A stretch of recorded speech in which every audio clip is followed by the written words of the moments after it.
Sometimes I get into arguments with people who are just hell bent in kind of salvaging their point at any cost.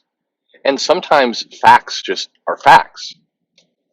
Why do people go to the mat for things that are obviously false, and what's in it for them in the first place?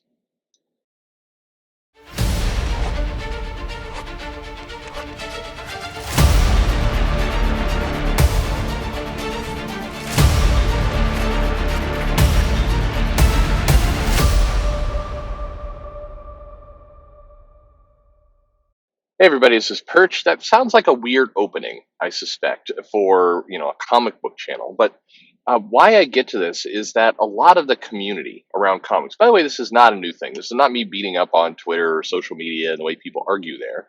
You had this years ago. I would have impassioned arguments in 1992 with people who would say that Silver Surfer was actually created in DC and as a DC character, then Marvel, through some kind of swap, exchanged Silver Surfer for I don't know, some $200 in cash in a weird drunken deal at a con.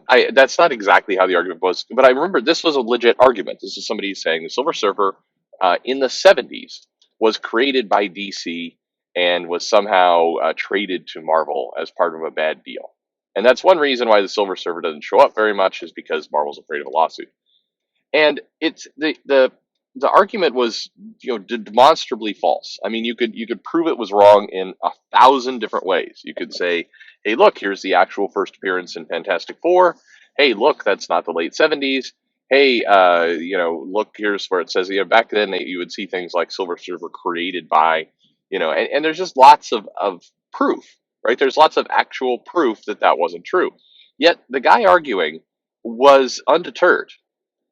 Those. Oh, can you show me an actual issue or an original? Like, well, no, I do not have the first appearance of Silver Surfer in my shop right now. Here's the trade paperback. Here's some posters. It's like, oh, those were all changed after the fact.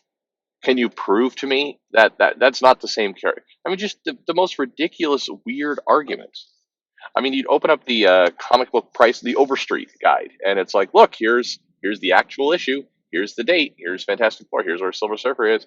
Marvel, and it's like, no, no, no. Overstreet gets secret hush money from Marvel to print those things, but they're lies. I mean, it's like at some point you're I'm arguing with an idiot. Is just where you get to, and but the bigger question is why? Why? One, why is this person stupid? Sure. But more importantly than that, why do they care? Like what got it into their head that I want to make this crazy impassioned argument?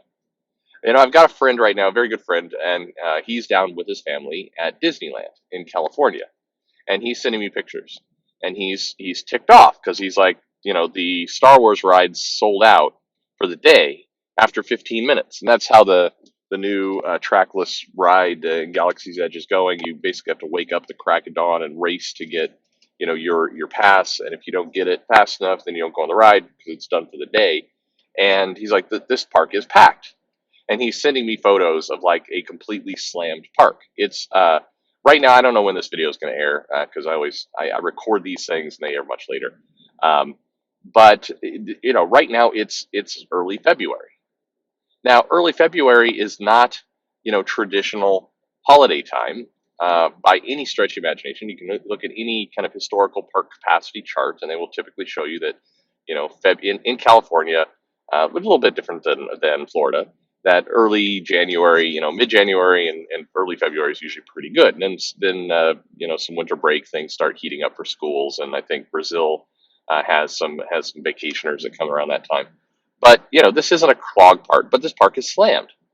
And then he's showing me the Disney app, which has the wait times on it, and it's like it's Space Mountain, 95 minutes. Here's this other ride, 120 minutes, long wait times for these rides. And meanwhile, simultaneously, I am on Twitter having arguments against people who are saying that the parks are losing money, nobody is there, it is a ghost town. the whole Star Wars debacle has sabotaged everything, and that Disney, will likely have to close their parks due to lack of cash in the next year. Now, there's no basis in fact there. You can look, anecdotally, like my friend there who's in the park. You could look at their annual reports or reporting revenue. You could look at articles from Forbes and other things, and you just on the surface this you could just punch holes in this comment in this argument just with no effort whatsoever because it's so absurd. Yet people were so determined not and to the point of, well, Disney is a secret investor into Goldman Sachs, who is their finance, is does their audits because they're a public company. And oh, by the way, the FCC is investigating them. It's like, oh, but there's no record of such an investigation. Oh, it's a secret investigation. The FCC is doing first of all, the FCC is doing park attendance, and they're doing a secret. That's not how the FCC works. That's not. They don't do secret CIA mission, investigations into public companies. And by the way, if you're a public company, you're required by law to report these things. It's like, oh well, Disney cheats the law. It's like, well, do they though? I mean, I'm sure they, like every big corporation, uses loopholes and various things. But a core part of Disney's business turns out is their theme parks.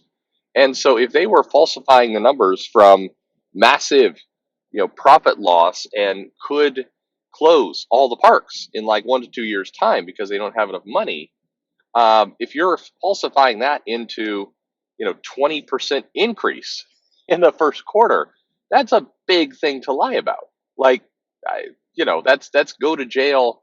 You've defrauded your investors, and as it turns out, there are a lot of people who dislike Disney. And by the way, for everything I'm saying right now, and I've said this on Twitter, I am not the Disney, cheerleader puppet. There's plenty of things about Disney I dislike. I can make an entire video of things that irritate me about Disney. Um, but I don't dislike them to the point that I'm going to invent weird conspiracy theories. So it goes back to, for whatever reason, comic books, pop culture, topics like this tends to bring out not just people who have strange theories, because everybody has strange theories, but people who are willing to invest in their strange theories to extraordinary amounts. And I guess my thought on this is this helpful to the fandom or is it harmful? And before you are too quick to say, oh, it's harmful, hey, this is a fantasy fandom. This is, comic books is about kind of bigger than life ideas, crazy sci-fi and fiction. Um, in such a world, is it so surprising that a lot of the fans get very impassioned around, conspiracy theories? It's like there was a blog, or no, this was before blogs. I sound so old when I say things like this. This was in the old times before blogs were popular, and people used to read their newspapers after walking 5 miles in the snow to the newsstand and giving little Timmy a shilling to get the news. Sorry, I can slip into that voice way too easy. Anyway, there's a article, a thing written at one point about how science fiction, and this was around the time when X Files was a show, not the remake, but the OG version in the '90s.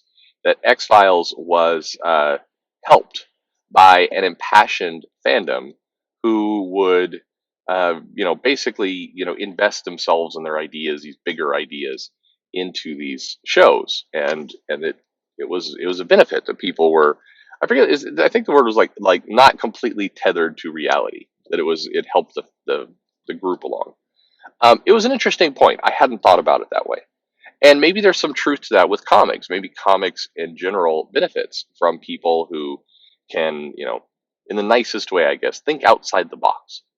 At the same time, I just wonder about people who are so inflexible in their idea that they are willing to disregard just clear evidence in front of their face. And I also wonder, at some point, do they ever come to realize that they were being crazy, and then do they feel kind of ashamed? I mean, for me, when I make a big mistake, like I say something, I did a post a while back about the creator of Full Metal Alchemist, and I used the wrong photo, and the tweet got retweeted like I don't know 6,000 times, and it was like or liked. It was a popular tweet, and I felt embarrassed. I mean, I felt like not shame, not like classic Japanese style shame for my mistake, but I felt like dumbass. I felt embarrassed for it, and so I wanted to come clean. So I posted, "Hey, I made a mistake here, and this is not the right person. I picked the wrong photo. My bad. This was dumb." Um, I got a bunch of response like, "Oh man, it's okay. You don't have to feel bad. You don't have to apologize." It's like, "Well, I made a mistake. You should admit it when you make a mistake. That's what grown-ups do." But I still felt this embarrassment. So I wonder if you're the person arguing that Silver Surfer was created by DC and then traded via a drunken bet at a Comic Con. Um, do you ever like one day you wake up and you're like, "Oh yeah, that was stupid. I don't know why I thought that." Uh, Yeesh. I just I don't know. I go on shows from time to time. I engage with lots of people in different areas, and invariably, lots of people have opinions about things, and comic book fans tend to be very opinionated people with that hold those opinions near and dear to their heart, and they are loath to get rid of them. And again, that's not all bad. You say things like that, and it sounds like you're oh, this is a terrible thing that we have to fix. No, it's not all bad. It's okay to have impassioned, tight feelings. That's a good thing. Let's look at that as not all negative. But at the same time, you got to be willing, I think, to be open to the idea that hey, maybe you're about to learn something. Maybe this idea that you held is not correct. I think the other factor is there are a lot of people on social media who do videos like this one. They have podcasts, they do live streams, they do all kinds of different things. And I do notice that it is very easy in a live stream to throw out something you're not quite sure about, to throw out an inaccurate fact, or to present yourself as an expert on something. It's always why, by the way, whenever I go on Thinking Critical, they'll sometimes say, "Oh, my retailer expert Perch." I always hate that the retailer expert part. It's like I don't call me an expert. I mean, I don't want. I'm going to throw out my ideas, my opinions. I'll try and back them up. If you agree with them or they resonate with you, awesome, great news. I just don't want anybody going, well, he's an expert. Because there are people who go online, and I'm not throwing shade at any person, this is a generic comment, who are, I'm a lawyer or I'm a doctor. And they'll say things like, here's my legal opinion on when the Mark Wade Richard Meyer thing was going on. I guess it's still going on. There are all these lawyers that suddenly appeared out of nowhere, like not one, but like dozens, and they're like, "Oh, well, I'm an expert on tortious interference." It's like I don't think you are though. I don't. Your voice is cracking in your video. I think you're like 14, 15. I don't think you're a bar passed lawyer who's tried cases in front of the Supreme Court. I'm doubting you in that. Maybe I'm wrong. I'll admit if I'm wrong. But suddenly all these people appear who are experts, and they start saying things that are like, legit crazy, or they're saying things that are opinions, but people are giving them more credibility as if they were fact, and they just sound like nuts. And then you wind up arguing with somebody. I mean, I remember arguing with somebody through this Wade Meyer case. It's like, well, not only is Meyer going to win because this was clearly a crime, what Mark Wade did, but Mark Wade's going to go to jail. Like this is like a 5 to 10 year prison sentence. And I'm like, this isn't a criminal case. That's not how, it's not how the law works. It's like, yes, it is. If the civil crime is bad enough, then the judge can recommend jail time. Like, mm, no, that's not true. And by the way, the Silver Surfer was not a DC character. That's what I think I'm just going to say whenever I get into these crazy arguments. I'm like, yes, and by the way, the Silver Surfer was not a DC character. People are very confused. What are you talking about? Anyway, I don't know.